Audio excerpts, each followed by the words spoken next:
Endi Ali ibn Abi Talib qarang. Bir dona xurmoga yarasha ishlab, bir dona xurmoni olib Fatima Zahroning oldiga kelyapti.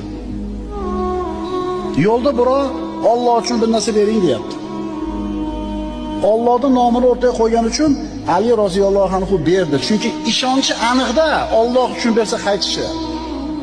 Alloh uchun berilgan narsa albatta qaytishligi ishonchi komil. Biz ham iymonimiz komil, lekin bitta onor bo'lsa bermaslikda, to'g'rimi? Ikkita bo'lsa ham mayli, bittasini berib, bittasini olib qolardik. Bir dona ya. Yana qaytarib aytaman, yarim kilo bo'lganda mayli ikkitasini berish oson. Bir dona olib berdi. Uyga qaytib keldi, onorsiz. Nima bo'ldi keyin qissani davomida? Qani onor Fatimani? Onor yo'q, biroz so'radi, berdim deb turdi, eshik taqilyapti. Ali ibn Abi Talib eshik ochsa, bir odam qo'lida xolta bilan turibdi. Qancha vaqt o'tdi deysizlar? Abdurrahmon ibn Avf bersa, talab kech payt berar ekan Alloh. Ali ibn Abi Talibni bitta onori qancha muddatda qaytib keldingizlar? Haliga eshik tagida turgan odam bu dedi, xoltani ko'rsatib. Allohdan payg'ambarga keldi, payg'ambardan sizga keldi dedi. Shunda ochib qarasa, onor, bir xolta.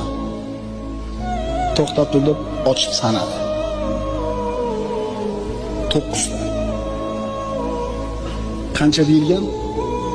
10 ta deyilgan. Robbisini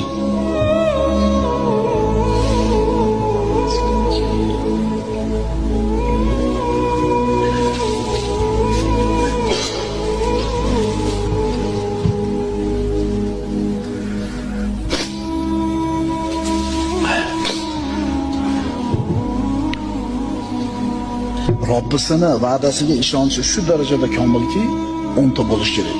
Sanadi. So'rayapti. Allohdan bu rostdan Allohdan payg'ambarga keldimi? Ha. Payg'ambardan menga keldimi? Ha. Unda 10 ta bo'lish kerak. Yonboshdan chiqarib berdi, sizni sinamoqchi edim. Ko'rdingizmi ishonchni martabasini?